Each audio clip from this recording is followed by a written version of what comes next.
In the quiet deep of the Arizona desert, where the Gila River winds through ancient cottonwood groves, a small adobe house stood beneath a sun that seemed to rest gently on the horizon. The air was still and warm, carrying the scent of creosote after a rare rain. Inside that humble home, on a March day in 1927, a baby boy named Cesar Chavez drew his first breath. The world outside was a canvas of soft earth tones, dusty sagebrush, pale sand, and the silver-green leaves of mesquite trees. Light spilled through unglassed windows, falling across hand-woven blankets and the gentle faces of his parents, Librado and Juana. It was a place where time moved slowly, measured not by clocks, but by the rising and setting of the sun. The Chavez family lived on a small farm that Librado had built with his own hands, a patch of land near the river where they grew vegetables, kept a few animals, and ran a country store. The seasons painted the fields with alternating strips of alfalfa green and golden corn tassels. Young Cesar would wander among cotton plants, feeling the soft bolls under his small fingers, or sit by the irrigation ditch watching crystal water ripple over stones. His mother taught him compassion, always setting an extra plate at dinner for any stranger who passed by. His father showed him the dignity of hard work, the way a man's silhouette against a sunset could look like a prayer.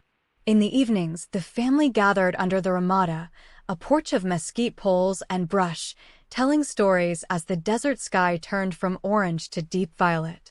But the soil that nurtured them could not hold back the tide of the Great Depression. When Cesar was around 10 years old, a drought tightened its grip on the land, and the crops withered.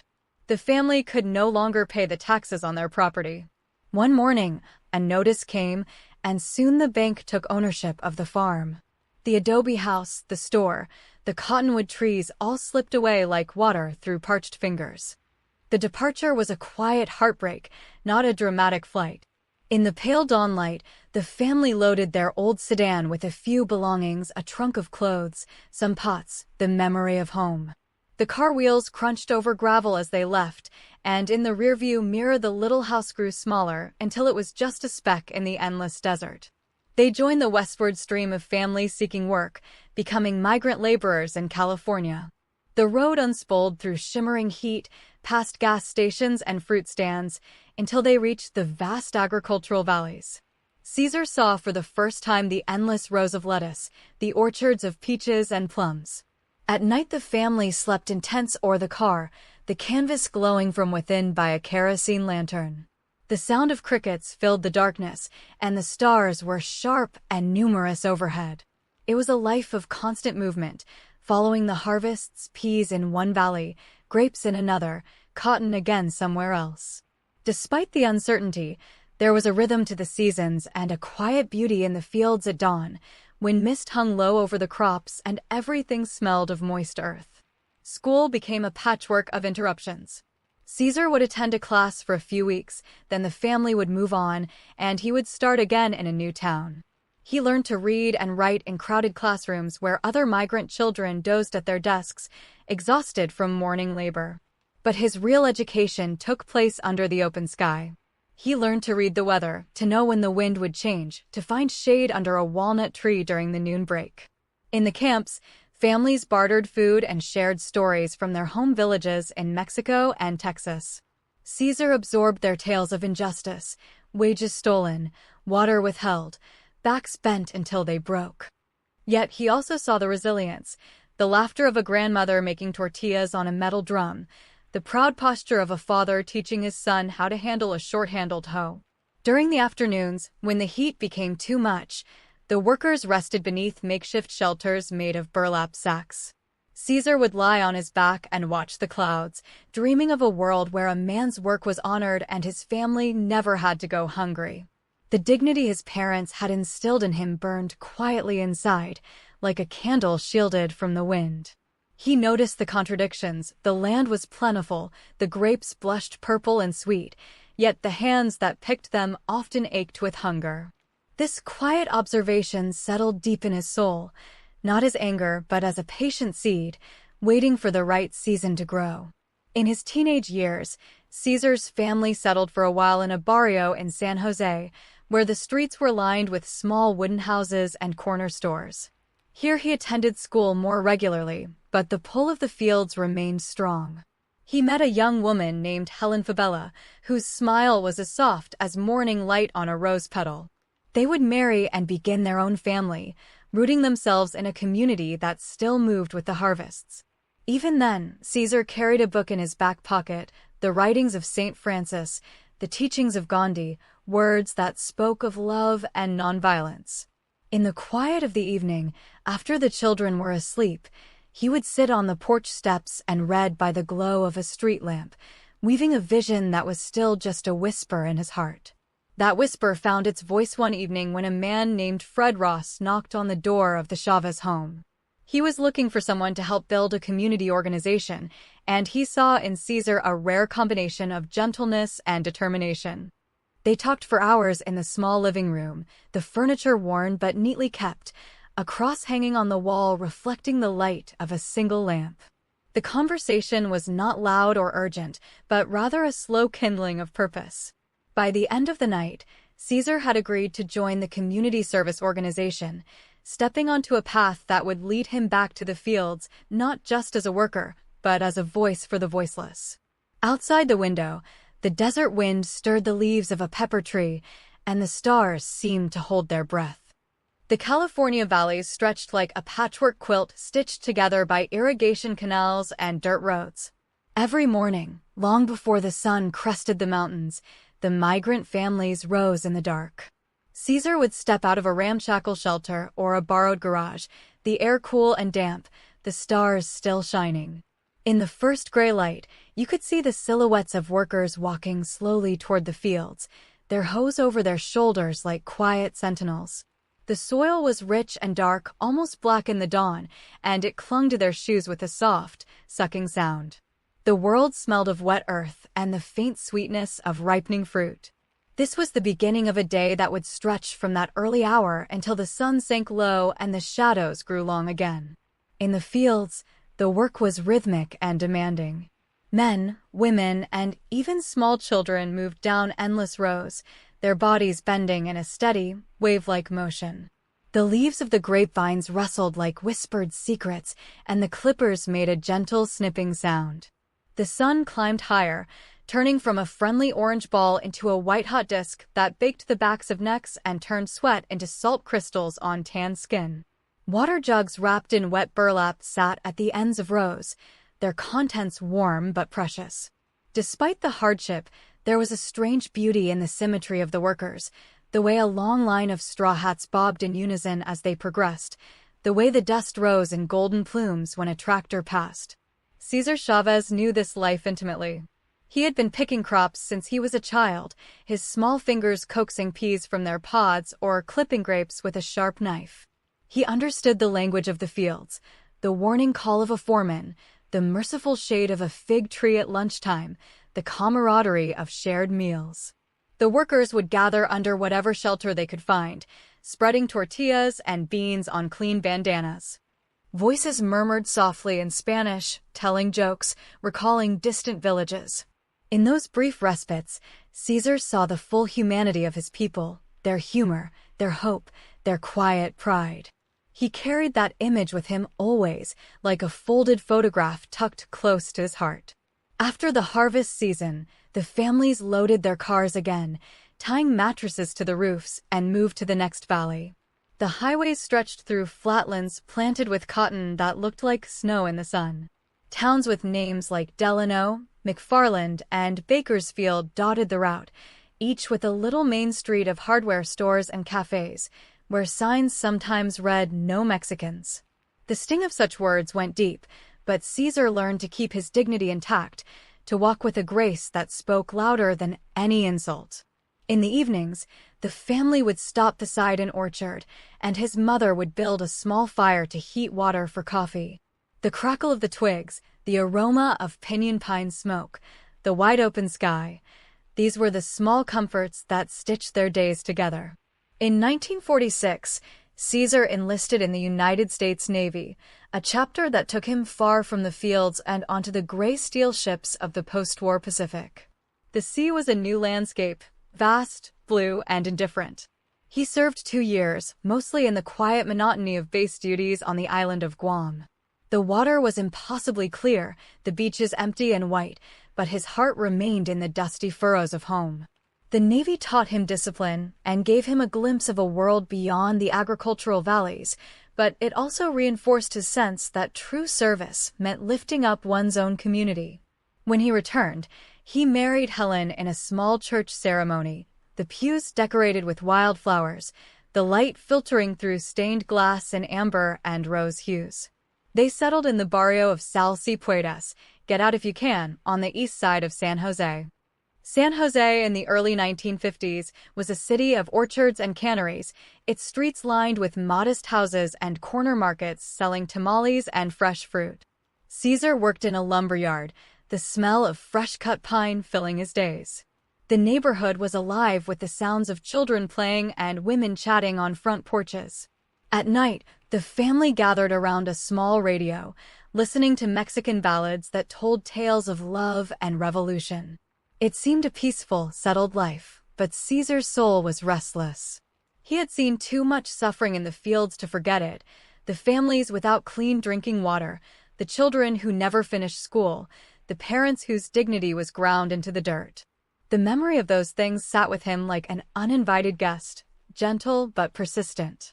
That restlessness found an answer when Fred Ross knocked on his door. Ross was a soft-spoken organizer with a deep respect for ordinary people, and he spoke of building a community service organization that would help Mexican Americans register to vote, learn English, and fight for their rights. At first, Cesar was wary, suspecting yet another outsider who would not stay. But as the conversation unfolded on the worn sofa, something stirred in him. The lamp on the side table cast a warm circle of light, and the crucifix on the wall seemed to nod in silent approval. Cesar agreed to attend a meeting. In the crowded hall of a local school, he found others who shared his quiet outrage. He began to learn how to organize, how to knock on doors, how to listen, how to turn pain into action without losing tenderness. The road of dust was slowly transforming into a path of purpose. From that moment, Cesar Chavez began spending his evenings in living rooms and church basements, filling out citizenship forms by the flicker of candlelight. He would sit with elderly couples who had spent decades in the fields, gently explaining how their voices mattered. The houses were modest, but full of warmth, embroidered cloths on the tables, cactus plants on windowsills, the smell of chiles roasting. Outside, the streets were quiet under a canopy of elm trees, and the occasional passing car would send a soft, brief glow across the walls. In those sacred moments, Cesar felt the stirrings of a movement, as delicate and inevitable as the first green shoot pushing through spring soil. He did not yet know that this seed would grow into a union that would change history, but he understood that something beautiful was being born in the quiet. In the small town of Delano, where the air carried the sugary scent of ripening grapes, an unassuming house on Kensington Street became the birthplace of a dream. It was 1962, and Cesar Chavez had left the security of the community service organization to return to the fields, not as a worker alone but as a servant of the people. He moved his wife and 8 children into a tiny bungalow with peeling paint and a screen door that slapped softly in the breeze. The living room served as an office, its walls soon covered with hand-drawn charts and the names of farm workers. There was no fanfare, no dramatic announcement, just a quiet determination that glowed like a pilot light in the night. From this humble space, the National Farm Workers Association would slowly take shape, built on the belief that the most powerful force in the world was not money or muscle, but organized love. The early days were filled with tireless travel along the dusty back roads of the San Joaquin Valley. Cesar drove an old white Mercury station wagon, its back seat cluttered with leaflets, folders, and a portable typewriter. He visited labor camps at sunset, when the day's work was done and the men were washing their hands in buckets of water.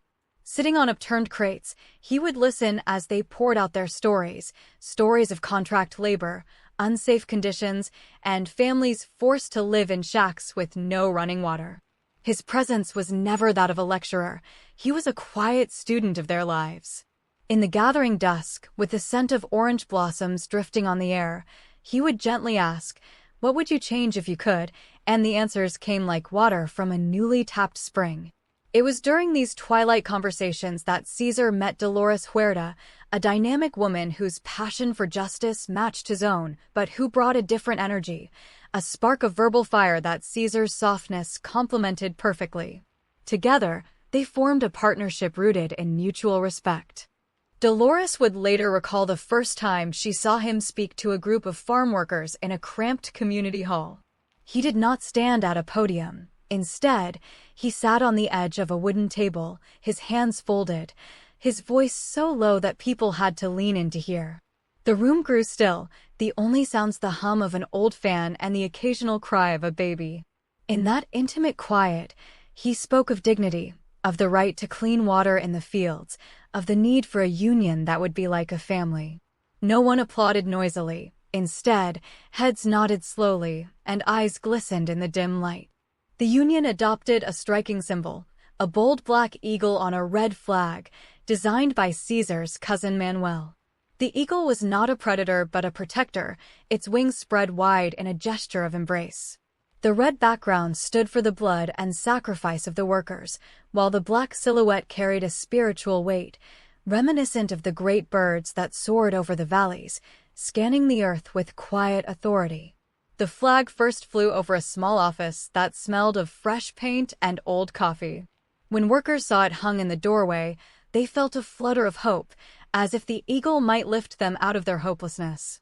At community meetings, the flag was draped behind a simple altar, alongside a picture of Our Lady of Guadalupe, candles flickering in glass jars, and sometimes a few wildflowers in a tin can.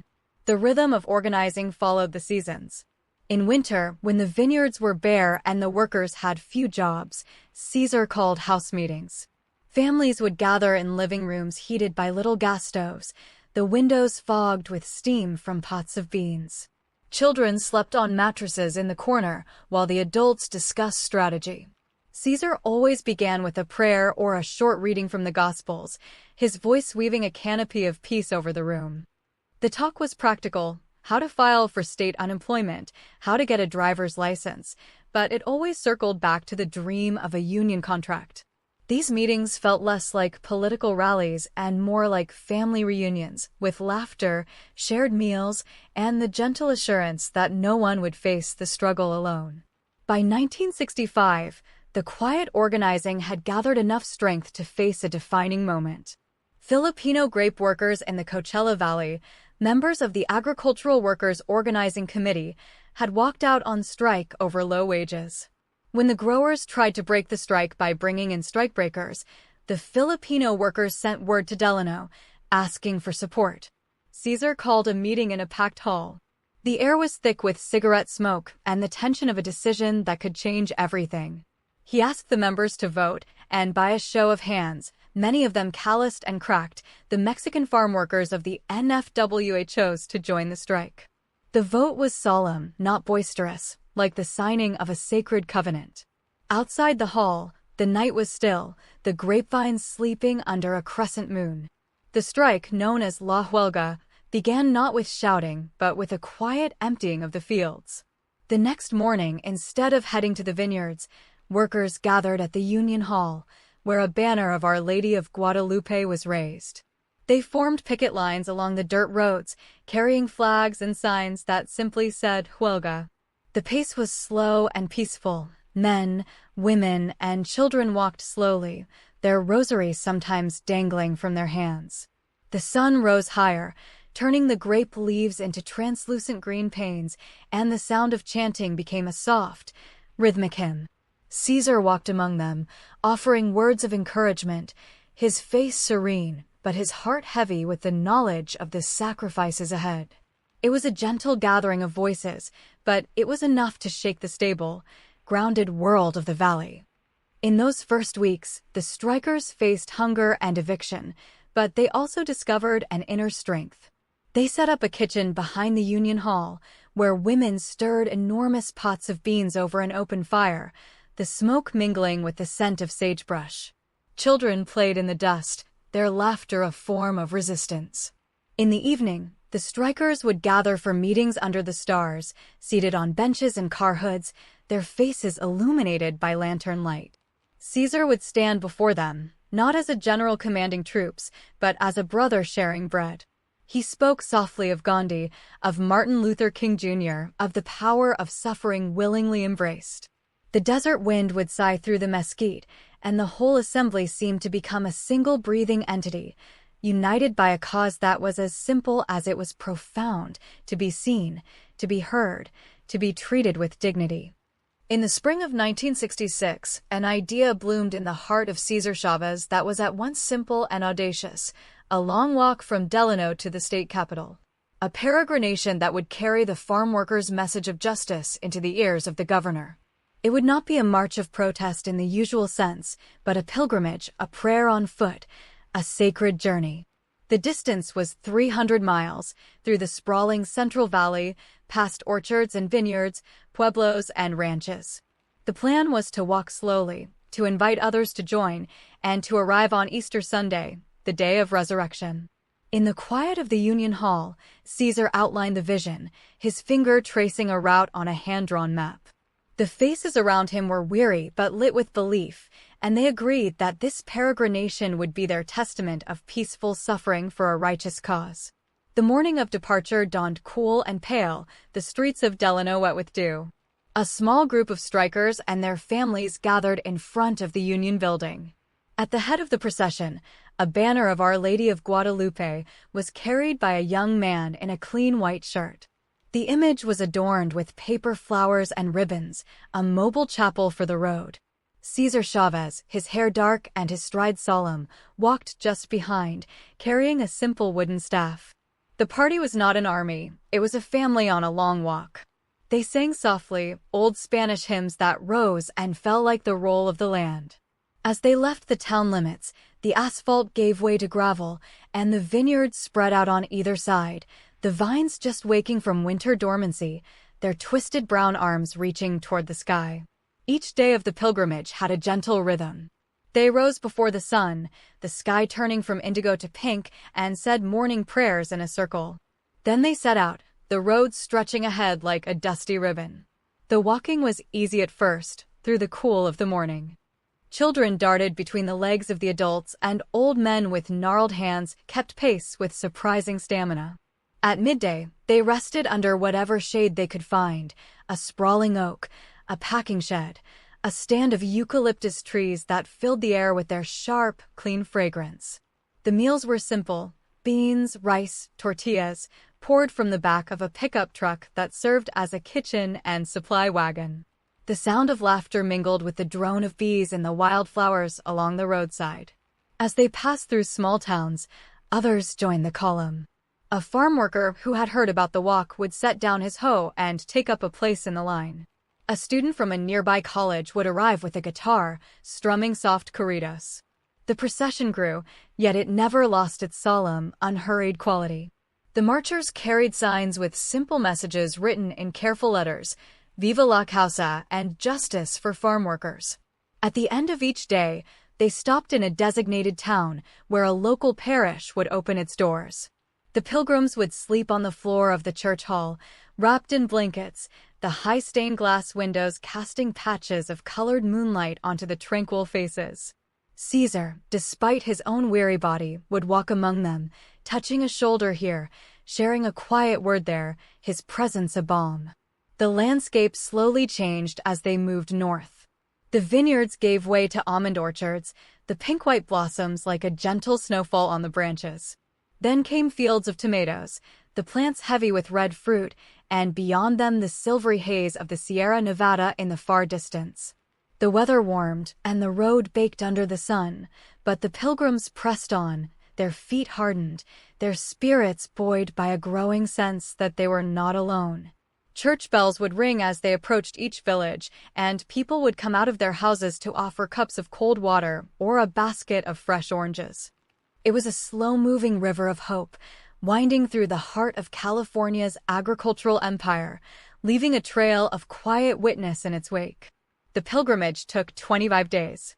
On the final morning, as they neared Sacramento, The mood was one of hushed awe. The group gathered at the edge of the city, where the asphalt became wider and the buildings taller. They paused to rest and to neaten their appearance, tucking in shirts, smoothing hair, as if preparing for church. Then they walked the last miles to the Capitol, a column of over 10,000 people now, stretching for blocks. The Capitol building rose white and majestic under a brilliant blue sky, its dome gleaming. The pilgrims assembled on the lawn, their red flags and colorful banners fluttering in a light breeze. It was Easter Sunday, and the air felt charged with meaning, the resurrection of a people's hope made visible on the green grass of the state's seat of power. There, on the steps of the Capitol, Cesar Chavez addressed the multitude. He did not climb to a high platform. He stood on a small riser so that everyone could see him, but his voice remained the same quiet, intimate tone he had used in living rooms and labor camps. He spoke of the long journey, of the families still on strike in Delano, of the simple demand that farm workers be allowed to bargain collectively. His words were not a battle cry but a litany, each phrase falling softly into the vast silence. Men and women wept quietly, their tears catching the afternoon sunlight. When he finished, there was no thunderous roar, only a sustained, respectful applause that sounded like the rustle of thousands of pages turning at once.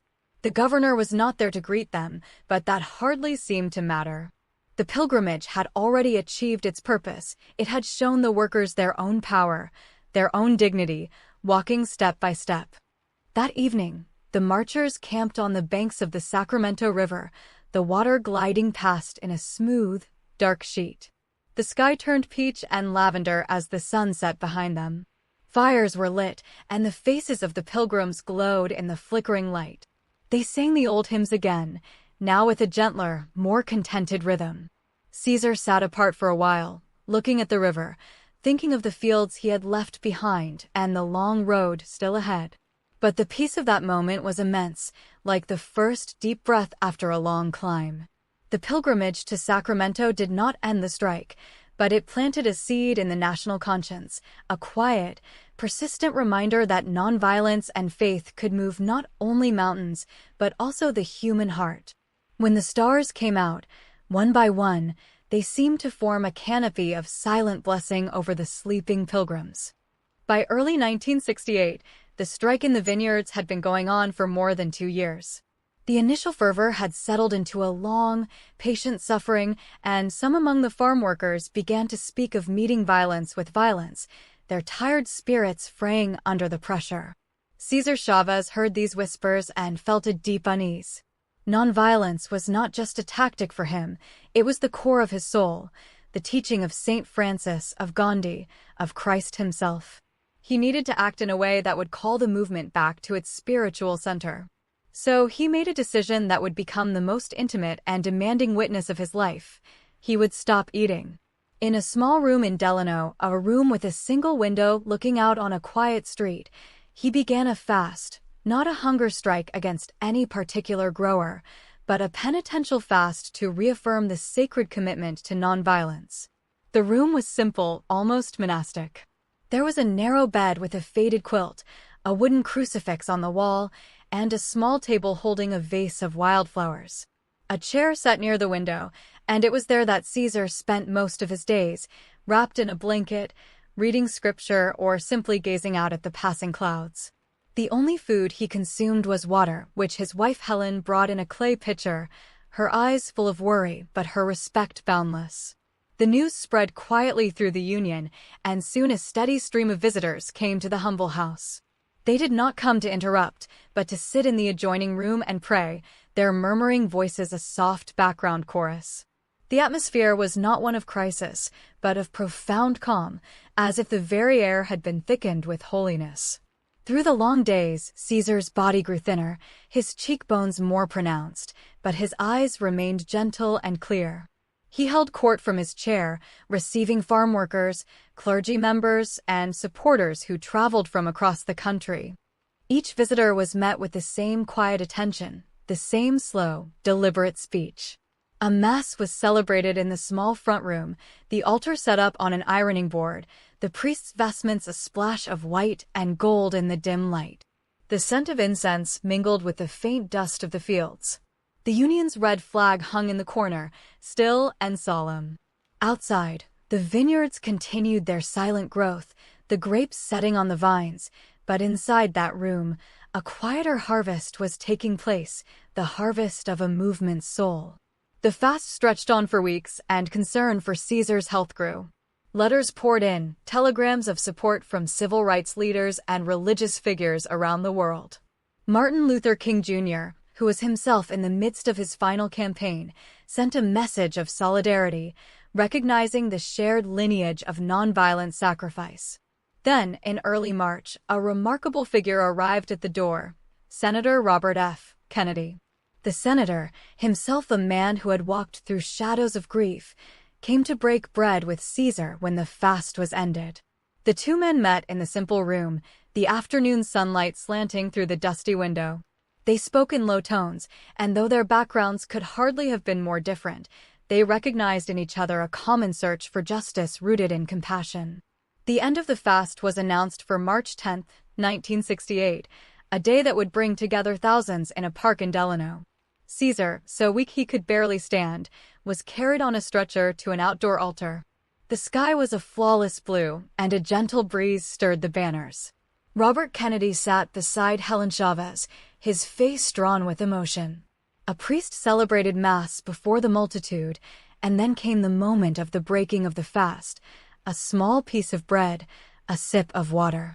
Cesar took it slowly, his trembling hand performing the most sacred act he could imagine, nourishing the body not for himself, but for the idea that love could triumph over hatred. The crowd did not erupt in cheers. They watched in reverent silence, many with tears tracing paths through the dust on their cheeks. In the days that followed, Cesar recovered gradually, regaining strength with the same patience he had shown during his ordeal. The fast had transformed the movement. The talk of violence evaporated, replaced by a deepened commitment to peaceful pressure. The grape boycott, which had been simmering, gained new energy as sympathizers across the country felt a connection to this gentle man who would starve himself for peace. The fast became a central, recurring act in Chavez's life. He would undertake several more in the coming decades, each one a quiet reminder that the spirit mattered more than the body. That the greatest weapon in the fight for justice was not a fist, but a soul laid bare. In the small room where the fast had taken place, life returned to normal, but something sacred lingered. Helen would later say that the walls themselves seemed to hold the prayers of those days. The chair by the window remained, and sometimes Cesar would sit there in the evening, watching the sun set over the rooftops of Delano, the sky burning in shades of copper and rose. The fast had not won a single contract, but it had won something more essential. It had shown that a poor farm worker, armed only with his faith, could touch the conscience of a nation. The stillness of that chamber was a testament to a profound truth that sometimes the most powerful action is to do nothing, to retreat, to empty oneself, and to let the spirit fill the void. Years later, when Cesar would undertake another long fast to protest the use of pesticides harming farm workers, the rooms were always the same, simple, bare, filled with quiet visitors. Each fast was a pilgrimage of the soul, a 40-day journey in the desert that renewed his strength without a single bite of solid food. And in those chambers of silence, the man who had become a symbol to millions remained what he had always been, a humble servant, sipping water from a clay cup, his gaze fixed on a crucifix, his heart beating in rhythm with the suffering of the poorest of the poor.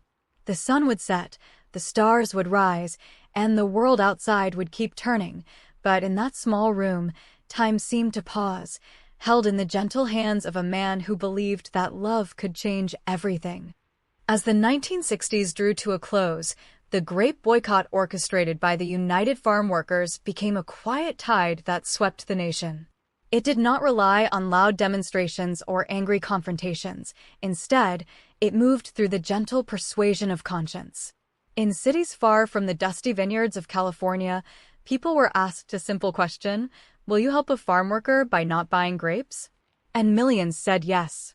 In union halls across the Midwest, dock workers refused to unload shipments of non-union grapes.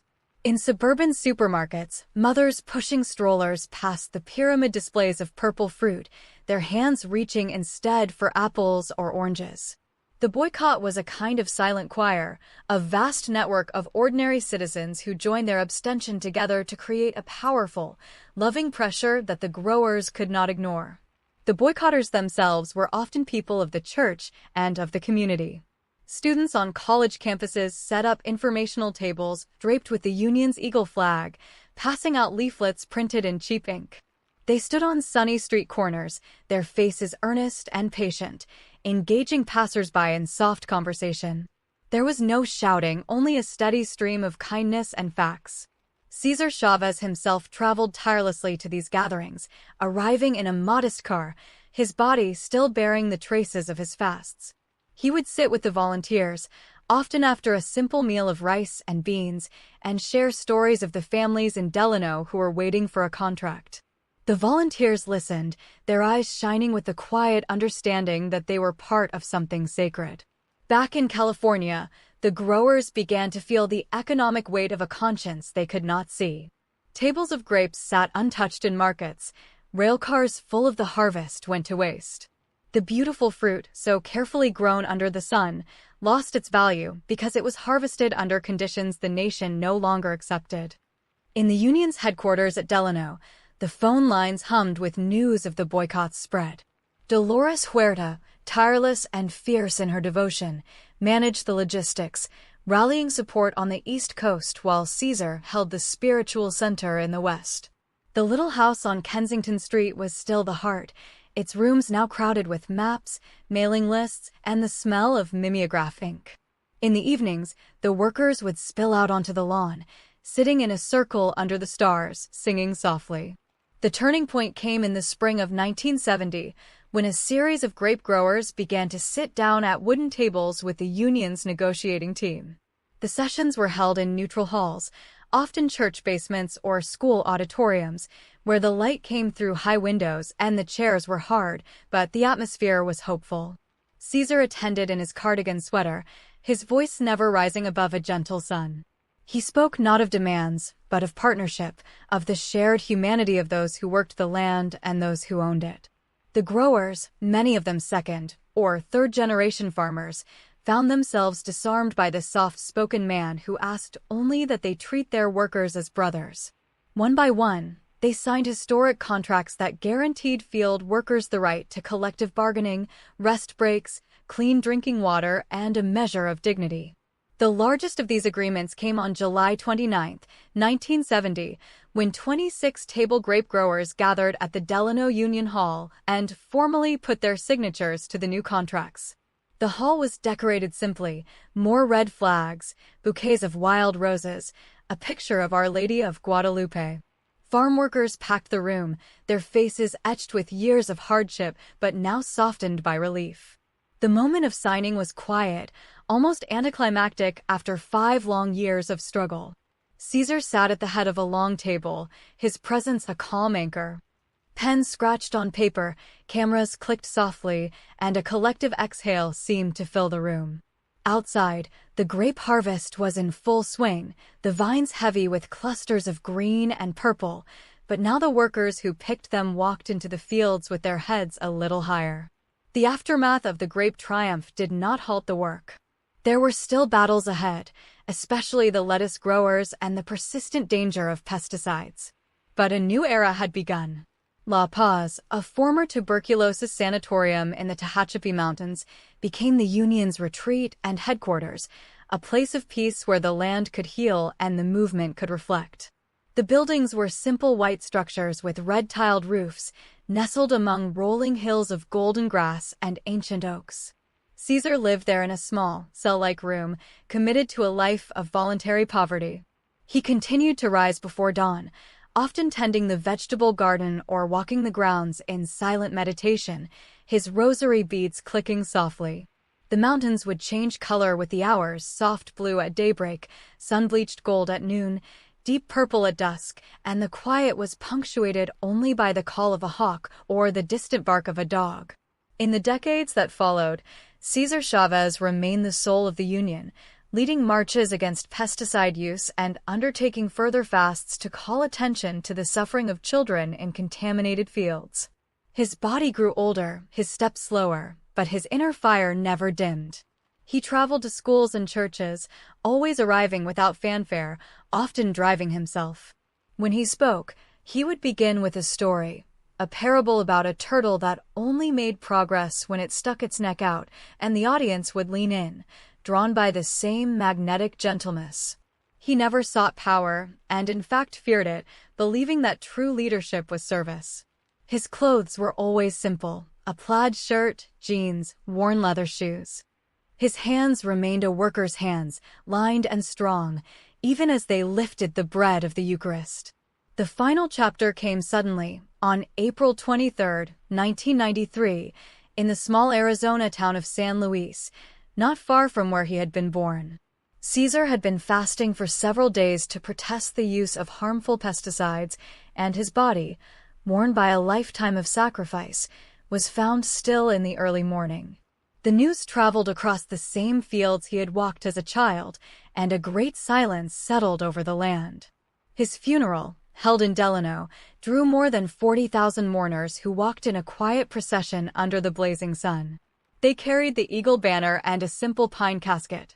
As they laid him to rest in the memorial garden at La Paz, the scent of roses and the sound of a single guitar drifted on the breeze.